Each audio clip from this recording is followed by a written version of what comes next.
ಸ್ವಾಗತ ಬಳಿಕ ಕಾರ್ಯಕ್ರಮಕ್ಕೆ ಸ್ವಾಗತ. ಗುರುಜಿ ಒಬ್ರು ಮತ್ತೊಬ್ರು ಕಾಲರ್ ರೆಡಿ ಇದ್ದಾರೆ, ಮಾತಾಡ್ತಾ ಹೋಗೋಣ. ಬೆಂಗಳೂರಿಂದ ಪುಷ್ಪಾವತಿ ಅಂತ. ನಮಸ್ತೆ ಮಾ.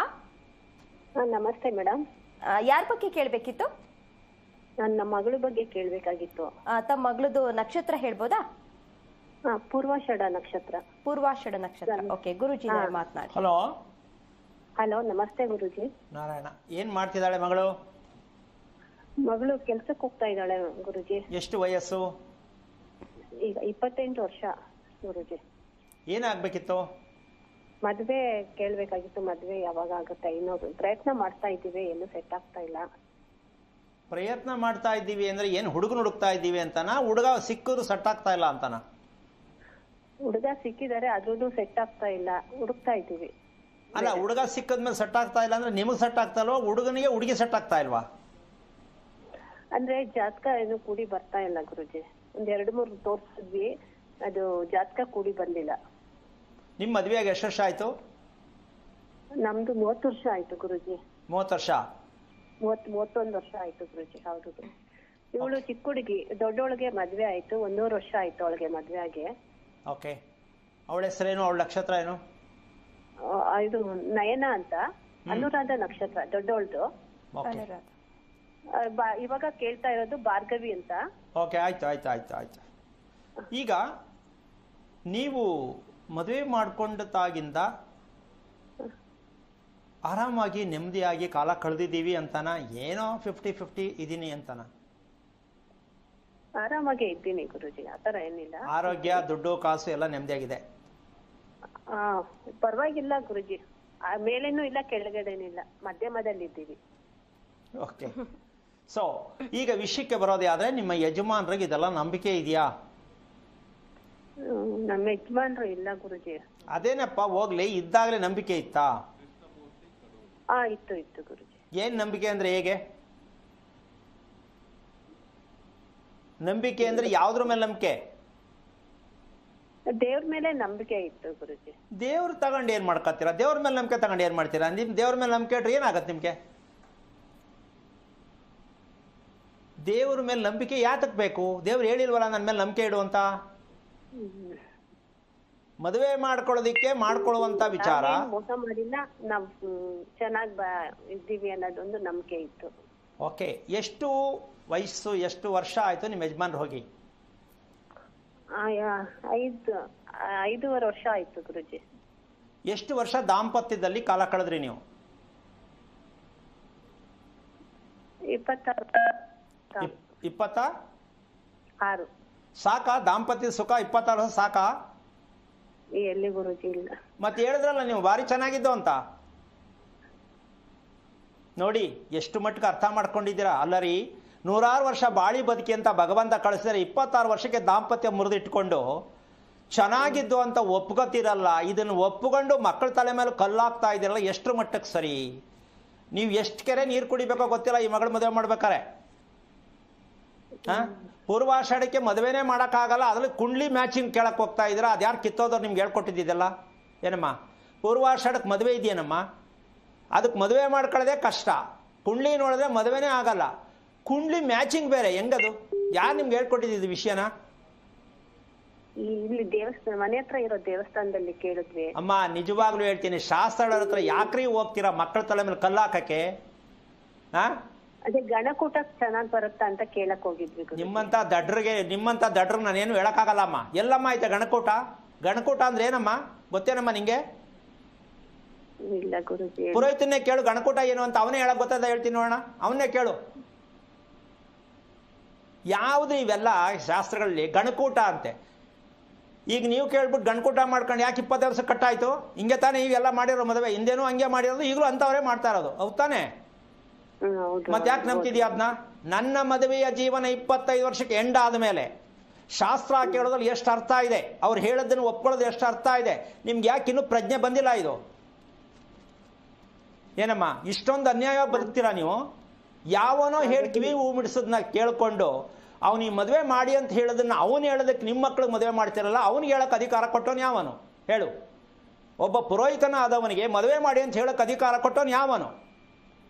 ಏನು ರೈಟ್ಸ್ ಇದೆ ಅವ್ನಿಗೆ ಹೇಳಕ್ಕೆ? ಯೋಚನೆ ಮಾಡಿ. ನಿಮ್ಮ ಮಕ್ಕಳ ಅಭ್ಯಾಸ, ನಿಮ್ಮ ಮಕ್ಕಳ ವಿಚಾರ ಅವನಿಗೇನು ಗೊತ್ತು? ಈ ಹೆಣ್ಣಿಗೆ ಈ ಗಂಡು ಮದುವೆ ಮಾಡೋದು ಸೂಕ್ತ. ಅವನು ಯಾರು ಹೇಳಕ್ಕೆ ಅದಕ್ಕೆ? ಏನಕ್ಕೆ ಹೇಳ್ತಾನೆ? ಹೇಗೆ ಹೇಳ್ತಾನೆ ಅವನು? ಅದನ್ನು ನೀವೇನು ಕೇಳ್ತೀರಾ? ಹುಡುಗ ಯಾವುದೋ ಊರಲ್ಲಿ ಇರ್ತಾನೆ, ಹುಡುಗಿ ಯಾವುದೋ ಊರಲ್ಲಿ ಇರ್ತಾಳೆ. ಇವರಿಬ್ಬರು ವಿಚಾರ ಇವ್ರಿಗೆ ಗೊತ್ತಿಲ್ಲ.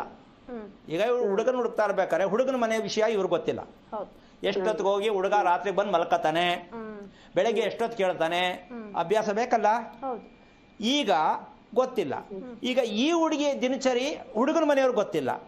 ಈ ಎರಡೂ ಮನೆಯವರ ದಿನಚರಿ ಗೊತ್ತಿಲ್ಲದೆ ಮದುವೆ ಮ್ಯಾಚಿಂಗ್ ಮಾಡಿ ಗಣಕೂಟಗಳು ಲೆಕ್ಕ ಹಾಕುವಂತವ್ರಿಗೆ ಏನ್ ತಗೊಂಡು ಹೊಡಿಬೇಕಾಗುತ್ತೆ ಸ್ವಲ್ಪ ಯೋಚನೆ ಮಾಡಬೇಕು. ಹುಡುಗ ಹುಡುಗಿ ದಿನಚರಿನೇ ಗೊತ್ತಿಲ್ಲದೆ ಇರ್ತಕ್ಕಂಥ ಅವರಲ್ಲಿ ಈ ಹುಡುಗನಿಗೆ ಈ ಹುಡುಗಿ ಸರಿ ಅಂತ ಗಣಕೂಟ ಮ್ಯಾಚಿಂಗ್ ಮಾಡ್ತಕ್ಕಂತಹದ್ದು ಎಷ್ಟು ಮಟ್ಟಕ್ಕೆ ಸತ್ಯ, ಎಷ್ಟು ಮಟ್ಟಕ್ಕೆ ಜನಗಳು ಇವ್ರ ಹತ್ರ ಹೋಗಿ ಕೇಳಿ ಕಿವಿಗೂ ಇಟ್ಕೊಂಡ್ ಬರಬೇಕು. ಅಲ್ಲಮ್ಮ, ಅವ್ರು ಯಾಮರ್ಸಕ್ಕೆ ಇರೋದು, ನಾವ್ಯಾಕೆ ಯಾಮರ್ಬೇಕು? ಸತ್ಯ ಕೇಳಬೇಕು. ಈ ಮದುವೆ ಮಾಡಿ ಅಂತ ಹೇಳಿದ್ರೆ ಹುಡುಗಿ ಹೇಗಿದ್ದಾಳೆ ಹೇಳಬೇಕು ಅಂತ ತಾಕತ್ತಿದ್ರೆ ಅವ್ನು ಹುಡುಗಿ ನೋಡಿದ್ರೆ ಹೇಳಬೇಕು. ಇಲ್ಲ ಬನ್ನಿ ಹೇಳ್ಕೊಡ್ತೀನಿ ನಾನು, ಹುಡುಗಿ ಹೇಗಿದ್ದಾಳೆ, ಅವಳ ದಿನಚರಿ ಹೇಗಿರುತ್ತೆ, ಅವಳ ದೇಹದಲ್ಲಿ ಏನೇನು ಸಮಸ್ಯೆ ಇದೆ, ಹುಡುಗನಲ್ಲಿ ಏನೇನು ಸಮಸ್ಯೆ ಇದೆ, ತಾಕತ್ತಿದೆಯಾ ಹೇಳಕ್ಕೆ ಯಾವಾಗಾರು? ಇದೆಲ್ಲ ಹೇಳೇ ಮದುವೆ ಮಾಡಬೇಕು. ಇದೇ ಬೇರು. ಹೆಣ್ಣು ಗಂಡಿನ ರಹಸ್ಯಗಳನ್ನ ಕುರಿತು ಹೇಳುವುದೇ ನಿಜವಾದ ಶಾಸ್ತ್ರ. ಅಪ್ಪ ಅಮ್ಮ ಏನು ಈಗ ಏನ್ ಹೇಳಿದೆ, ಬಾಯ್ ಮಾಡ್ರು ಎಷ್ಟು ಜನ ಅಂತ ಕೇಳಿದೆ ಅವ್ರಿಗೆ, ಅಲ್ಲಮ್ಮ ಅಯ್ಯಮ್ಮ ಒಪ್ಕೋತು. ಈ ರೀತಿ 2 ಮದುವೆ 3 ಮದುವೆ ಆಗಿರ್ತಕ್ಕಂಥದ್ದು, ಮದುವೆನೇ ಆಗದೆ ಇರತಕ್ಕಂಥದ್ದು, ಕುಟುಂಬಗಳಿರ್ತಕ್ಕಂಥವ್ರ ವಂಶದಲ್ಲಿ ಮಕ್ಕಳನ್ನ ಹೇಗ್ ತತ್ತೀರಾ? ಇದಕ್ಕೆ ಯಾವ ಗಣಕೂಟ ಕೊಡುತ್ತೆ? ಕುಟುಂಬದಲ್ಲೇ ಸರಿಯಾಗಿ ಬದುಕಿಲ್ಲ ಅಂದ ಮೇಲೆ ಆ ಹುಡುಗಿ ಆ ಹುಡುಗ ಚೆನ್ನಾಗಿರ್ತಾರೆ ಅಂತ ಗ್ಯಾರಂಟಿ ಏನು? ಸ್ವಲ್ಪ ಯೋಚನೆ ಮಾಡ್ಬೇಕಲ್ಲ. ಅಮ್ಮ ಗೊತ್ತಾಯ್ತಾ? ಗಣಕೂಟಗಳು ಕೇಳೋದು ಬಿಡ್ತೀಯಾ? ಬಿಡ್ತೀನಿ ಗುರುಜಿ. ನೀನ್ ಮಾಡ್ಬೇಕಾದ ಕೆಲಸ ಏನ್ ಗೊತ್ತಾ? ನಿಮ್ ಹುಡುಗಿಗೆ ಮಂಡಿ, ಕಾಲು, ಇಮ್ಡಿ ಯಾವ್ದು ನೋವು ಬರುತ್ತೆ? ಮಂಡಿ ನೋವು ಸ್ವಲ್ಪ ಬರುತ್ತೆ ಸರ್. ಸ್ವಲ್ಪನೇ ಬರ್ಬೇಕು, ಇನ್ನು ದಿನ ಇರ್ಬೇಕು ಅಂತನಾ? ಸ್ವಲ್ಪ ಅಂತ ನಿನ್ಗೆ ಗೊತ್ತಿರೋದಷ್ಟೇ, ಕರೆಕ್ಟಾಗಿ ಕೇಳು. ಎರಡನೇದು, ಅವಳು ಮಲಗಿದಾಗ ಅವಳು ಉಸಿರಾಟದ ಬಗ್ಗೆ ತಿಳ್ಕೊಂಡಿದ್ಯೇನಮ್ಮ ನಿಮ್ಮ ಮಗಳದು? ಉಸಿರಾಟ ಮಲಗಿದ್ದಾಗ ಯಾವ ಮಟ್ಟಕ್ಕೆ ಅವಳು ತೊಂದರೆ ಕೊಡ್ತಾ ಇದೆ ಅಂತ ತಿಳ್ಕೊಂಡಿದ್ಯಾ ನೀನು? ಆತರ ಏನಿಲ್ಲ ಗುರುಜಿ. ನಿನಗ್ ಗೊತ್ತಿಲ್ಲ, ಕೇಳಿ ನೋಡು ಬಂದ್ಮೇಲೆ. ಯಾಕೆ ಅಂದ್ರೆ ಕಾಲು ನೋವು, ಇಮ್ಮಡಿ ನೋವು, ಮಂಡಿ ನೋವು ಬರಬೇಕಾದ್ರೆ ಉಸಿರಾಟ ಚೆನ್ನಾಗಿಲ್ದೇ ಇದ್ದವ್ರಿಗೆ ಈ ನೋವು ಬರೋದು. ಮದುವೆ ಆದವ್ರಿಗಲ್ಲ, ಮದುವೆ ಆದವ್ರಿಗೂ ಎಲ್ರಿಗೂ. ಈಗ ಯಾರಿಗೆಲ್ಲ ಮಂಡಿ ನೋವು? ಆಲ್ಮೋಸ್ಟ್ ಎಲ್ರಿಗೂ ಇದೆ. ಆದ್ರೂ ಉಸಿರಾಟ ಚೆನ್ನಾಗಿಲ್ಲದಕ್ಕೆ ಮಂಡಿ ನೋವು ಬರುತ್ತೆ ಅಂತ ಯಾರಿಗೂ ಇನ್ನೂ ಗೊತ್ತಿಲ್ಲ. ಆ ಹುಡುಗಿಗೆ ಮದುವೆ ಮಾಡಕ್ ಹೊರಟಿದ್ದಾರೆ ಹೊರ್ತು ಇವರು ಆ ಹುಡುಗಿಗೆ ಎಲ್ಲಿ ನೋವಿದೆ ಅಂತ ಕೇಳಿಲ್ಲ. ಇವರು ಅಪ್ಪ ಅಮ್ಮ ಅಂತ ಅನ್ಕೋಬೇಕು. ಏನಮ್ಮ ತಾಯಿ, ಇಷ್ಟ ಅನ್ಯಾಯ ನಮ್ಮ ಮಕ್ಕಳು ಮಾಡೋದು ನೀವು? ಕೈ ಕಾಲು ಓಡಾಡ್ತಾ ಐತೆ, ಕಣ್ ಬಿಡ್ತಾ ಐತೆ, ಊಟ ಮಾಡ್ತಾವಳೆ, ಕೆಲ್ಸಕ್ಕೆ ಹೋಯ್ತಾವಳೆ, ಮದುವೆ ಮಾಡ್ಬಿಡೋದು. ಅವಳು ಆರೋಗ್ಯ ಕೇಳಂಗಿಲ್ಲ, ಅವಳು ನೆಮ್ಮದಿಯಾಗಿದ್ದಾಳ ಕೇಳಂಗಿಲ್ಲ, ಕರೆಕ್ಟಾಗಿ ಉಸಿರಾಡ್ತಾಳ ಕೇಳಂಗಿಲ್ಲ. ಏನಮ್ಮ ಇಷ್ಟ ಅನ್ಯಾಯ ಮಾಡ್ಬೋದಾ ನೀವು ತಾಯಿ ತಂದೆಗಳಾಗಿದ್ಕೊಂಡು? ಬೇಜಾರಾಯ್ತಾ? ಅರ್ಥ ಆಯ್ತಾ? ನೀವ್ ಹೇಳಿ ಗುರುಜಿ. ಮದುವೆ ಮಾಡಕ್ ಹೋಗ್ಬೇಡ, ಗಣಕೂಟ ಕೇಳಕ್ ಹೋಗ್ಬೇಡ. ಗಣಕೂಟ ಕೇಳೋದ್ರಲ್ಲಿ ಅರ್ಥ ಇಲ್ಲ. ಮೊದಲು ಪೂರ್ವಾಷಾಢ ನಕ್ಷತ್ರಕ್ಕೆ ನಿಮ್ಮ ಯಜಮಾನರ ಜೊತೆಯಲ್ಲಿ ಒಡ ಹುಟ್ಟಿದ ಅಕ್ಕ ತಂಗಿಯರ ಹಣೆ ಬರವನ್ನ ತಿಳ್ಕೊಳ್ಳೋದಕ್ಕೆ ಮೊದಲು ಪ್ರಯತ್ನ ಮಾಡು. ಯಾರ ಜೊತೆ? ಯಜಮಾನರ ಜೊತೆ ಹುಟ್ಟಿದಂತ ಅಕ್ಕ ತಂಗಿಯರ ಕತೆ ತಿಳ್ಕೊ ಫಸ್ಟು. ಅಲ್ಲಿದೆ ನಿಮ್ಮ ಮನೆ ಸ್ಟೋರಿ. ಆ ಹುಡುಗಿ ತಿಳ್ಕೊಳ್ಳದೆ ಮೊದಲನೇದು ಕಳಿಸ್ಬಿಟ್ರಿ. ಇನ್ ನೆಕ್ಸ್ಟ್ ಮಗು, ಈಗ ಮದುವೆ ಆಯ್ತಲ್ಲ ಹಿಂದೆನೆ ಮಗು ಆಗ್ಬಿಡ್ಬೇಕು. ಮಗುನು ಪ್ಯಾಕೇಜು ಚೆನ್ನಾಗಿ ಕೇಳ್ತಾರೆ, ಆಡ್ಕೋತಾರೆ. ಒಂದು ಮಗು ಆಗ್ಲಿವಲ್ಲ ಇನ್ನೊಮ್ಮೆ, ಎಂಥದೋ ಒಂದು ಆಗ್ಬಿಡ್ಲಿ. ಎಂಥದೋ ಒಂದು ಮಗು ಆಗ್ಬೇಕೇನಮ್ಮ, ಎಂಥದೋ ಒಂದು. ಈ ತರ ತಪ್ಪಾಗಿ ತಗೊಳ್ತೀವಿ. ಜನಕ್ಕೋಸ್ಕರ ಮದುವೆ ಮಾಡಬೇಡಿ, ಜನಕ್ಕೋಸ್ಕರ ಮಕ್ಕಳು ಮಾಡೋದಕ್ಕೆ ಪ್ರಯತ್ನ ಮಕ್ಕಳಿಗೆ ಹೇಳ್ಕೊಡ್ಬೇಡಿ. ಮಕ್ಕಳು ಆರೋಗ್ಯವಂತರಾಗಿದ್ದೀರಾ ನೋಡ್ಕೊಂಡು ಮದುವೆ ಮಾಡಿ, ಮದುವೆ ಆದ್ಮೇಲೆ ಆರೋಗ್ಯವಾಗಿದ್ದೀರಾ ನೋಡ್ಕೊಳ್ಳಿ. ಇಷ್ಟು ಬಿಟ್ರೆ ನೀವು ಮ್ಯಾಚಿಂಗು, ಗಣಕೂಟ ಇವೆಲ್ಲ ನಂಬೋದ್ರಲ್ಲಿ ಮಾಡೋದ್ರಲ್ಲಿ ನಿಮ್ಮಿಷ್ಟ. ನಾನೇ ಒತ್ತಾಯ ಮಾಡ್ತಾ ಹೇಳ್ತಾ ಇಲ್ಲ. ಇದೆಲ್ಲ ನಂಬೋದನ್ನ ಬಿಡಿ. ಬದಲು ವಿವರ ಕೇಳಿ. ಏನು ನನ್ನ ಮಗಳು ಪೂರ್ವಾಷಾಢ ನಕ್ಷತ್ರಕ್ಕೆ ಹುಟ್ಟಲು ಕಾರಣ ಏನು ಅಂತ ನಿಮ್ಮ ಮನೆ ದೇವಸ್ಥಾನದಲ್ಲಿ ಕೂತಿರೋ ಪುಣ್ಯಾತ್ಮನ ಕೇಳಮ್ಮ, ಹೇಳ್ತಾರ ನೋಡೋಣ ಅವರು. ತಾಯಿ ಈಗ ಕೇಳಿ, ಪಂಚಾಂಗ ಮುಚ್ಬಿಟ್ಟು ಎದ್ದೋಡಬಿಡ್ತಾನೆ ಮನುಷ್ಯ. ನನ್ನ ಮಗಳು ಪೂರ್ವಾಷಾಢ ನಕ್ಷತ್ರಕ್ಕೆ ಏನು ಕೊಟ್ಟದ್ದು ಸ್ವಾಮಿ ಹೇಳಿ ಅಂತ ಹೇಳಿ ನೋಡೋಣ. ಯಾರಿಗೈತೆ ತಾಕತ್ ಹೇಳಕ್ಕೆ? ಯಾರು ಹೇಳಲ್ಲ ಗುರುಜಿ. ಮತ್ತೆ ಹಂಗಿದ ಮೇಲೆ ಅವ್ರ ಹತ್ರ ಹೋಗ್ತಿರಲ್ಲಮ್ಮ ನೀವು. ಒಂದು ಮಗು ನಕ್ಷತ್ರದಲ್ಲಿ ಏನು ಕೊಡ್ತು ಅಂತ ಹೇಳ್ದೆ ಇರತಕ್ಕಂತಹ ಅವಿವೇಕಿಗಳ ಹತ್ರ, ಅಜ್ಞಾನಿಗಳ ಹತ್ರ ಏನಕ್ಕೆ ಹೋಗ್ತೀರಾ? ನೀವೇ ಹೇಳ್ಬಿಡಿ ಗುರುಜಿ. ನೋಡಿ ಹಿಂಗೇನೆ ಎಲ್ಲಿ ಸಿಗ್ತಾರೆ ಮಾಂಗಲ್ಯ ಕಟ್ಬಿಡೋದು ಸರ್ಕಲಲ್ಲೇ. ಅಯ್ಯೋ ಏನಮ್ಮ ಎಲ್ಲೋ ಕುತ್ಕೊಂಡು ಹೇಳ್ಬಿಡಿ ಅಂತೀರ ತಾಯಿ. ಹೇಳುವಂತ ವಿಷಯನ ಇದು. ಈ ಥರ ಸೋಮಾರಿ ತಂದಿಂದ ಮಕ್ಕಳನ್ನ ನೀವು ನಿಜವಾಗ್ಲೂ ದಾರಿ ತಪ್ಪಿಸ್ತಾ ಇದ್ರ ಪ್ರತಿಯೊಬ್ಬರು ಕೂಡ. ಇದೆಲ್ಲ ಅಭ್ಯಾಸ ಇಟ್ಕೋಬೇಡಿ. ನನ್ನ ದಾಂಪತ್ಯ ಏನಕ್ಕೆ ಕಟ್ಟಾಯಿತು, ನನ್ನ ದಾಂಪತ್ಯ ಏನಕ್ಕೆ ಕಟ್ಟಾಯಿತು, ನನ್ನ ಮಾಂಗಲ್ಯ ಸ್ಥಿತಿ ಇಷ್ಟು ಬೇಗ ಏನಕ್ಕೆ ಭಂಗ ಆಯಿತು, ಇದನ್ನು ಮೊದಲು ತಿಳ್ಕೊತಾಯಿ.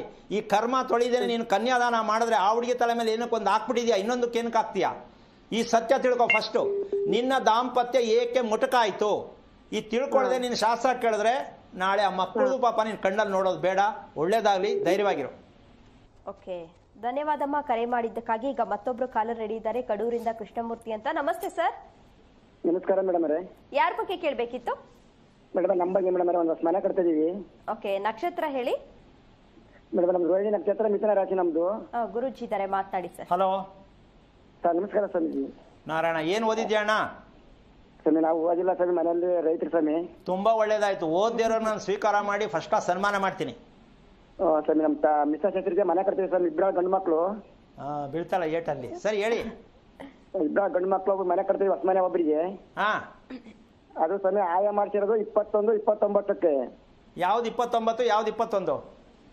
ಪೂರ್ವ ಪಶ್ಚಿಮ 21, ಹಾ, ಉತ್ತರ ದಕ್ಷಿಣ 29ಕ್ಕೆ ಆಯ ಮಾಡ್ಸಿದೀವಿ. ಓಕೆ. ಆಯಾ ಅವ್ರು ಮಾಡ್ಕೊಟ್ರೆ ನೀವೇ ಕೇಳಿದ್ರೆ ಇಷ್ಟು ಬೇಕು ಅಂತ?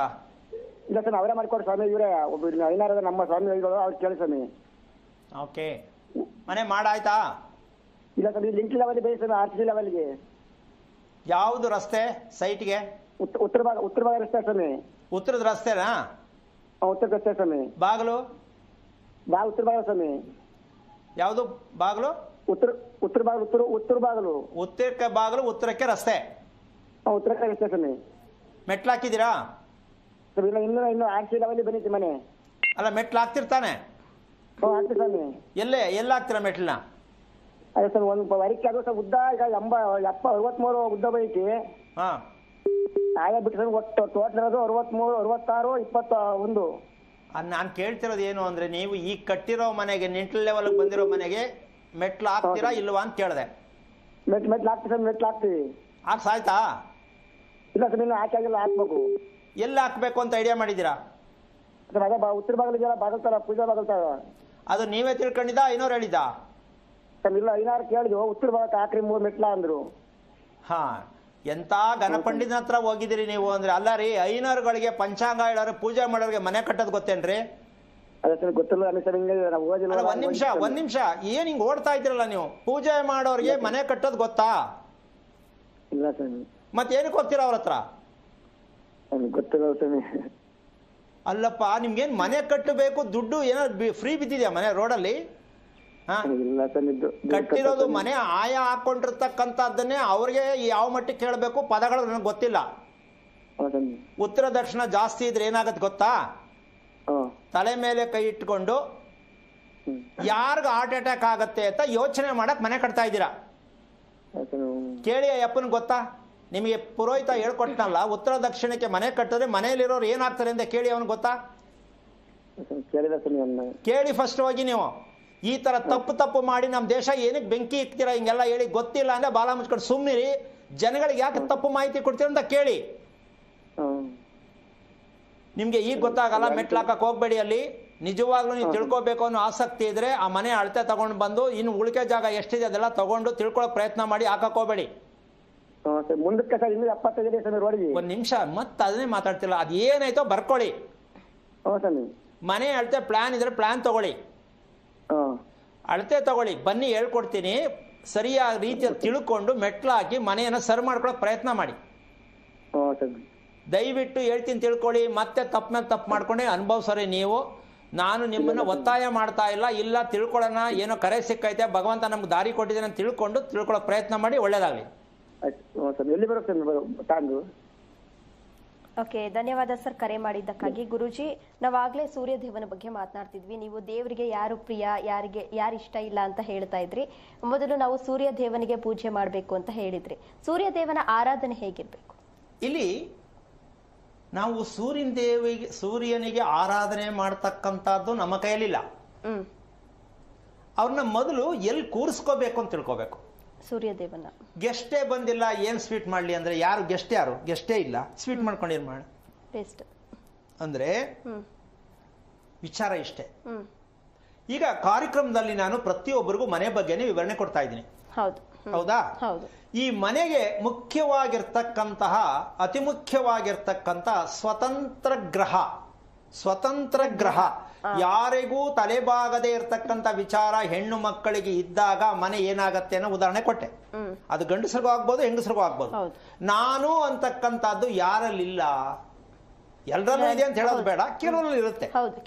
ಓಕೆ, ಯಾಕೆ ಬಂತದ್ದು? ನಾನು ಅನ್ನೋ ಅಹಂಕಾರ ಯಾಕೆ ಬರುತ್ತೆ ಅಂದಾಗ ಅಲ್ಲಿ ವಿಷಯ ಇಷ್ಟೇ, ಅದಕ್ಕೆ 75% ಇಡೀ ಗ್ರಹಗಳನ್ನ ನಾವೇನು ಅನ್ಕೋತಾ ಇದ್ದೀವೋ, ಯಾವುದೋ ಗ್ರಹ ಏನ್ ಕೇಳ್ತೀವೋ, ಈ ಒಂದು ಗ್ರಹ ಸೂರ್ಯ ಗ್ರಹ 75% ದಾಂಪತ್ಯಕ್ಕೆ ಬುದ್ಧಿ ಕಲಿಸುವ ಗ್ರಹ. ಸೂರ್ಯ ದಾಂಪತ್ಯಕ್ಕೆ ಬುದ್ಧಿ ಕಲಿಸುವ ಗ್ರಹ ಯಾರು? ಸೂರ್ಯ. ತಗ್ಗುವುದಕ್ಕೆ ಬಗ್ಗುವುದಕ್ಕೆ ಎರಡು ವಿಧ. ಒಂದು ತಗ್ಗುವುದು, ತಲೆ ತಗ್ಗಿಸುವುದು, ಒಂದು ತಲೆ ಎತ್ತುವುದು. ಇವೆರಡಕ್ಕೂ ಕಾರಣಕರ್ತ ಸೂರ್ಯ. ಈಗ ಯಾರೋ ಮಾಡಿಟ್ಟಿದ್ದಲ್ಲ ಅದು, ಹೌದಾ? ಸೂರ್ಯನ ಯಾರು ಮಾಡಿಲ್ಲ ತಾನೆ, ಸೂರ್ಯ ಚಂದ್ರ ಅವರೇ ಆಗಿರೋದು, ಹೌದಾ? ಈಗ ಅದು ಸತ್ಯ ಅಂತ ಒಪ್ಪಬೇಕು ತಾನೆ. ಇವ್ರನ್ನ ಕೂರಿಸ್ಕೊಡ್ರಿ ಮನೇಲಿ. ಯಾರನ್ನ ಕೂರಿಸ್ಕೋಬೇಕು? ಸೂರ್ಯ ಚಂದ್ರನ್ ಕೂರಿಸ್ಕೊಳ್ಳಿ. ಕೂರಿಸ್ಕೊಂಡಿದ್ದೀರಾ? ಇಲ್ಲ. ಮತ್ತೆ ಉಳಿಕೆ ಗ್ರಹಗಳನ್ನ ಮ್ಯಾಚಿಂಗು, ಗ್ರಹಕೂಟ, ಗಣಕೂಟ ಯಾಕೆ ಕೇಳ್ತೀರಾ? ನಿಮ್ಮ ಮನೆಯಲ್ಲಿ ಸೂರ್ಯ ಇದಾನ? ಕೆಲವೊಂದು ಮನೆಗಳಲ್ಲಿ ಸೂರ್ಯನ ಬೆಳಕೆ ಇರೋದಿಲ್ಲ. ಅಲ್ಲಮ್ಮ, ಕೆಲವೊಂದು ಅನ್ನೋದಕ್ಕಿಂತ ಹೆಚ್ಚಾಗಿ ನಾವು ಮೊದಲನೇದಾಗಿ ಮನೆ ಕಟ್ಟಬೇಕಾದ್ರೆ ಇಡೀ ಪ್ರಪಂಚಕ್ಕೆ ಕಾರಣಕರ್ತನಾಗಿರ್ತಕ್ಕಂಥ ಸೂರ್ಯನನ್ನ ನಾವು ಮನೆಗೆ ಸರಿಯಾದ ಜಾಗದಲ್ಲಿ ನಾವು ಸ್ಥಾನ ಕೊಡಬೇಕು ಅನ್ನೋ ಪ್ರಜ್ಞೆ ಇಲ್ಲದೆ ನಾವು ಇಷ್ಟ ಬಂದಂಗ ಅನುಕೂಲಕ್ಕೆ ತಕ್ಕಂತೆ ಇವ್ರು ಹೇಳದಲ್ಲ. ಈಗ ನಮ್ಮ 300-500 ಹೇಳಿದ್ರು, 3 ಮೆಟ್ಲಾಕಳಿ ಉತ್ತರಕ್ಕೆ ಅಂತ ಹೇಳಿದ್ರು. ಅಂದ್ರೆ ಈ ತರ ಜನ ತುಂಬೋಗಿದ್ದಾರೆ ನಮ್ಮ ದೇಶದಲ್ಲಿ. ಅದ್ರ ಬಗ್ಗೆ ಏನೂ ಗೊತ್ತಿಲ್ಲ. ಈಗ ನಾವು ಅದನ್ನ ಪ್ಯಾಚ್ ಹಾಕಿ ಇಲ್ಲಿ ಕುತ್ಕೊಂಡು ನಾನೇನೋ ಒಂದು ಹೇಳ್ಕೊಟ್ಬಿಟ್ರೆ ಮತ್ತೆ ತಪ್ಪಾಗತ್ತೆ. ಈಗ ಅವ್ರ ಹತ್ರ ಕೇಳಿ ಅರ್ಧ ಮನೆ ಕಟ್ಟಿರ್ತಾರೆ, ನಾನೇನೋ ಇಲ್ಲಿ ಕುತ್ಕೊಂಡು ಏನೋ ಒಂದು ಹೇಳ್ತೀನಿ ಅಂತ ಇಟ್ಕೊಳ್ಳಿ. ಯಾಕೆ? ಇದು ಪರಿಹಾರ ಅನ್ನೋದು ಒಂದು ಕೆಟ್ಟ ರೋಗ ನಮ್ಮ ಜನಕ್ಕೆ. ಏನೋ ಒಂದು ಪರಿಹಾರ ಹೇಳ್ಕೊಡಿ ಸ್ವಾಮಿ, ಹೇಳ್ಬಿಡಿ ಸ್ವಾಮಿ ಹೇಳ್ತಾರಲ್ಲ ಇಲ್ಲೇ. ಇದನ್ನ ನಾವು ಫೋನ್ ಮೂಲಕವಾಗಿ ಪರಿಹಾರ ಕೇಳಬಹುದಾ? ಯೋಚನೆ ಮಾಡಬೇಕು. ನಾವು ಸಂಕಲ್ಪ ಏನಪ್ಪಾ ಅಂದ್ರೆ ನಾವು ಏನ್ ತಿಳ್ಕೋಬೇಕು ಅಂತ ಕಾರ್ಯಕ್ರಮದಲ್ಲಿ ಕರೆ ಮಾಡಿ ಕೇಳಬೇಕು. ಮದುವೆ ಬಗ್ಗೆ ನಾವು ಅಪ್ಪ ಅಮ್ಮ ಆದ್ರೂ ಏನ್ ತಿಳ್ಕೋಬೇಕು ಅಲ್ವಾ? ಮನೆ ಕಟ್ಟಬೇಕಾದ್ರೆ ನಾವು ಪೂರ್ವ ಸಿದ್ಧತೆಗಳು ಏನ್ ಮಾಡ್ಕೋಬೇಕು, ಇದನ್ನ ಕೇಳ್ರಿ. ಗಂಟೆ ಹೇಳ್ಕೊಡೋಣ. ಅದನ್ನ ಬಿಟ್ಟು ಬರೇ ಕತೆ, ನನ್ನ ಮಗ ಹಿಂಗೆ, ನನ್ನ ಮಗಳು ಹಿಂಗೆ, ನನ್ನ ಗಂಡ ಹಿಂಗೆ, ಬರೇ ದಿನ ಬೆಳಗಾಯ್ತು ಅಂದ್ರೆ ಕೇಳಿ ಕೇಳಿ ಕೇಳಿ ಕಿವಿ ತೂತ್ ಬಿದ್ದೋಗಿದೆ. ಯಾಕೆ ಅಂದ್ರೆ ಫೋನ್ ಎತ್ತು 22-4-86 ಸಮಯ, ರಾತ್ರಿ 40 ಸಮಯ, 40 ಸಮಯ ಆಯ್ತು. ಅವ್ರಲ್ಲಿ ಹೇಳಿದ್ರು, ಇವ್ರ ತಲೆ ಮೇಲೆ ಬಡಿದ್ರು, ಅಲ್ಲೇನೋ ಬರುತ್ತೆ, ಇವ್ರು ಹೇಳ್ಬಿಡ್ತಾರೆ ಅಲ್ವಾ? ಸತ್ಯ ಯಾವುದೂ ಇಲ್ಲ ಇಲ್ಲಿ. ಹಾಗಾಗಿ ಸತ್ಯ ಬೇಕು ಅಂದ್ರೆ ನಿಮ್ಮ ಮಕ್ಕಳ, ನಿಮ್ಮ ದೇಹದ ಗುರುತನ್ನ ಮೊದಲು ಪತ್ತೆ ಮಾಡಿ. ಏನು ನಮ್ಮ ದೇಹದಲ್ಲಿ ಏನೆಲ್ಲ ವೇದನೆಗಳು, ನೋವುಗಳಿದೆ ತಿಳ್ಕೊಳ್ಳಿ. ಆ ತಿಳ್ಕೊಂಡ ಮೇಲೆ ಮಕ್ಕಳಲ್ಲೂ ಅದು ಬಂದಿರುತ್ತೆ ಅಂತ ತಿಳ್ಕೊಳ್ಳಿ. ನಮಗಿರೋ ನೋವು ಮಕ್ಕಳಿಗೂ ಬಂದೇ ಇರುತ್ತೆ, ಎಲ್ರಿಗೂ ಬರುತ್ತೆ. ತಂದೆ ತಾಯಿಲಿ ಏನ್ ಸಮಸ್ಯೆ ಇದೆಯೋ ಅದು ಮಕ್ಕಳು ಆರಾಮಾಗಿ ಎಲ್ಲ ಬಂದಿರುತ್ತೆ, ಹೌದಾ? ಈಗ ಇದಕ್ಕೆ ಪರಿಹಾರ ಯಾವುದು ಅಂದ್ರೆ ಕಟ್ಟುವ ಮನೆ ಮಾತ್ರ. ನಾವು ಕಟ್ಟುವ ಮನೆಯಿಂದ ಇಡೀ ಕುಟುಂಬವನ್ನ ರಕ್ಷಣೆ ಮಾಡಬಹುದು. ಯಾಕೆ ಅಂದ್ರೆ ಒಬ್ಬೊಬ್ರು ಒಂದೊಂದ್ ದಿನ ಹುಟ್ಟಿರ್ತಾರೆ, ಒಂದೊಂದ್ ಡೇಟಲ್ಲಿ ಹುಟ್ಟಿರ್ತಾರೆ, ಒಬ್ಬೊಬ್ರು ಒಂದೊಂದ್ ರೀತಿಯಲ್ಲಿ ಇರ್ತಾರೆ. ಇದಕ್ಕೆಲ್ಲ ಸೇರಿ ಮಾಡ್ತಕ್ಕಂಥದ್ದು ಕುಟುಂಬವನ್ನ ರಕ್ಷಣೆ ಮಾಡ್ತಕ್ಕಂಥದ್ದು ವಾಸದ ಮನೆ. ಈಗ ಇಡೀ ಗ್ರಹಗಳಿಗೆಲ್ಲ ಬಾಸ್ ಯಾರು ಅಂದ್ರೆ ಸೂರ್ಯ. ಅವ್ರ ಆದ್ಮೇಲೆ ಮಿಕ್ಕದ 8 ಜನ ಗ್ರಹಗಳು ಬರೋದು. ಅಂದ ಮೇಲೆ ನಾವು ಯಾಕೆ ಪ್ರಾಧಾನ್ಯತೆ ಕೊಡ್ತಾ ಇಲ್ಲ ಸೂರ್ಯನಿಗೆ? ಯಾಕೆ ಕೊಡಬಾರ್ದು? ಯಾಕೆ ನಮ್ ಜನಕ್ಕೆ ಅರ್ಥ ಆಗ್ತಾ ಇಲ್ಲ ಅನ್ನೋದೇ ನಂದೊಂದು ಪ್ರಶ್ನೆ. ಬೇಕು ಅಂತ ಬೇಡ ಅಂತಿಲ್ಲಮ್ಮ, ಬೇಕು. ಈ ಸಲ ಜ್ಯೋತಿಷ ಹೇಳ್ತಾರ, ಅದ್ರ ತಪ್ಪಾಗಿ ತಿಳ್ಕೊಂಡ್ಬಿಟ್ಟಿರಿ. ಈ ಸಲ ನಾವು ಆಲ್ರೆಡಿ ಪಾದಾರ್ಪಣೆ ಮಾಡಿದೀವಿ ಬೇಸಿಗೆ ಕಾಲಕ್ಕೆ. ಐತೆ ನೋಡಿ ಈ ವರ್ಷ ಮಾರಿ ಹಬ್ಬ ಬಿಸಿಲ್ದು. ಯಾಕೆ ಅಂದ್ರೆ ಅದಕ್ಕೊಂದು ಕಥೆ ಹೇಳ್ತಾರೆ ಶಾಸ್ತ್ರ ಹೇಳೋರು. ಸೂರ್ಯ ಇಳಿದು ಬಿಟ್ಟ, ಅವ್ರು ಕಾಯ್ಕೊಂಡವ್ರು ಆಲ್ರೆಡಿ ಹೇಳಕ್ಕೆ. ಸೂರ್ಯ ಇಳ್ಕೊಂಡ್ಬಿಟ್ಟ, ಪ್ರಪಂಚಕ್ಕೆ ಕೇಡುಗಾರ ಸಮೀಪ. ಇಂಥವ್ರನ್ನೆಲ್ಲ ಯಾರಿಗೆ ಕೂರಿಸಿ ಮಾತಾಡ್ತಿದ್ದಕ್ಕೂ ಅಷ್ಟೊಂದು ಬೇಜಾರಾಗತ್ತೆ. ಸೂರ್ಯ ಎಲ್ಲೂ ಇಳಿಯಲ್ಲ, ಭೂಮಿ ಎಲ್ಲೂ ಮೇಲಕ್ಕೆ ಹೋಗಲ್ಲ. ನಾವು ಏನ್ ಕಿತಾಪತಿ ಮಾಡಿದೀವಿ ಅಂತ ತಿಳ್ಕೋಬೇಕು. ಏನಮ್ಮ? ಕಾಡೆಲ್ಲ ಕಟ್ ಮಾಡಿ ಮರಗಳನ್ನೆಲ್ಲ ಕಟ್ ಮಾಡ್ಬಿಟ್ಟು ಮನೆಗೊಂದು ಬೋರ್ ಹಾಕೊಂಡ್ರೆ ಸೂರ್ಯ ಹೆಂಗ್ ಕೆಳಿ ಕಿಳಿತಾನೆ? ಮಾಡಿರೋ ತಪ್ಪ್ಯಾರು? ಮನೆಗೊಂದು ಬೋರು, 30 ಅಡಿಗೆ ಒಂದು ಸೈಟು, 60 ಅಡಿಗೆ 2 ಬೋರು. ಏನ್ ನೀರ್ ಯಾರಪ್ಪನ ಮನೆದೊಂದು ಬರುತ್ತೆ? ಒಂದಲ್ಲ 2-3 ಹಾಕೊಳ್ತಿರ್ತಾರೆ. ಲೆಕ್ಕ ಹಾಕೊಳ್ಳಮ್ಮ. ಇನ್ನೊಂದು 4-5 ದಿವಸ ನೋಡ್ತಾರಿ, ಪೆಟ್ರೋಲ್ ಬಂಕಲ್ಲಿ ಕ್ಯೂ ನಿಂತ್ಕೊಂಡಾಗ ನೀರ್ ನಿಂತ್ಕೋಬೇಕು. ಹೌದು ಹೌದು, ಅದ್ ನಿಜ. ಗೌರ್ಮೆಂಟ್ ಮಹಾಶಯಗಳಿಗೆ ನಾನು ಈ ವಿಷಯದಲ್ಲಿ ಬೇಕಾದ್ರೆ ಯಾರೇ ಬರ್ಲಿ ತಾಕತ್ತಿದ್ರೆ ಕೇಳ್ತೀನಿ ನಾನು, ಜನಗಳಿಗೆ ಒಳ್ಳೇದು ಮಾಡಕ್ಕೆ ಏನಿದೆ ನಿಮ್ಮ ಹತ್ರ ಚರಿತ್ರೆ ತೆಗಿರಿ ಅಲ್ವಾ? ಹೌದು. ಅದನ್ನ ತಿಳ್ಕೊಂಡು ದಯವಿಟ್ಟು ಜನಗಳಿಗೆ ಏನೋ ಒಂದಷ್ಟು ಮಾಹಿತಿ ಕೊಡಿ. ಆಯ್ತಾ? ಭಾಗ್ಯಗಳು ಕೊಟ್ಟು ಬಿಟ್ರೆ ಜನ ನೆಮ್ಮದಿಯಾಗಿರಲ್ಲ. ನಮಗ್ ಭಾಗ್ಯ ಬೇಕೇನಮ್ಮ? ನಮಗ ಭಗವಂತ ಕೊಟ್ಟಿರೋ ಭಾಗ್ಯವೇ ಸಾಕು. ಆದ್ರೆ ನೆಮ್ಮದಿಯಾಗಿರಕ್ಕಾಗಿದೆಯಾ? ಆಗ್ತಾ ಇದೆಯಾ? ಈ ಭಾಗ್ಯ ಬೇಕು. ಇದನ್ನ ಹೇಳಕ್ ಎಲ್ಲಿದ್ದಾರೆ? ಇಲ್ಲ. ಆದ್ರೆ ವಿಷಯ ಇಷ್ಟೇ, ನೀವೇನೇನು ಅನುಕೂಲ ಪಡ್ಕೋಬೇಕು ಪಡ್ಕೊಳ್ಳಿ ಗೌರ್ಮೆಂಟ್ ಇಂದ, ಬೇಡ ಅಂತಲ್ಲ, ನಿಮ್ ಖುಷಿ. ಆದ್ರೆ ಆ ಹಣ ನಮ್ಮಿಂದಾನೇ ಹೋಗಿರುತ್ತೆ ಅಂತ ನಿಮ್ಗೆ ಯಾಕೆ ಅರ್ಥ ಆಗ್ತಾ ಇಲ್ಲ ಅನ್ನೋದು ಪ್ರಶ್ನೆ ಬೇಕು. ಎರಡನೇದು, ನಾವ್ ಯಾರ ಹತ್ರನೂ ಬೇಡಬಾರ್ದು, ದೇವರ ಹತ್ರನೇ ಬೇಡಬಾರ್ದು ಅಂದ ಮೇಲೆ ಬೇರೆಯವ್ರ ಹತ್ರ ಏನಕ್ಕೆ ಬೇಡಬೇಕು? ನನಗ್ ಲೋನ್ ಕೊಡಿ, ಎಜುಕೇಶನ್ ಲೋನು ಬೇಡ, ಮನೆ ಕಟ್ಟಕ್ ಲೋನು ಬೇಡ ಅಂತ ಮನೆ ಕಟ್ಟೋದೇ ಬೇಡ. ಈಗ ಎಷ್ಟೋ ಜನಕ್ಕೆ ಬೇಜಾರಾಗತ್ತೆ, ಲೋನ್ ತಗೊಳ್ದೆ ಮನೆ ಹೆಂಗ್ ಕಟ್ಟೋದು?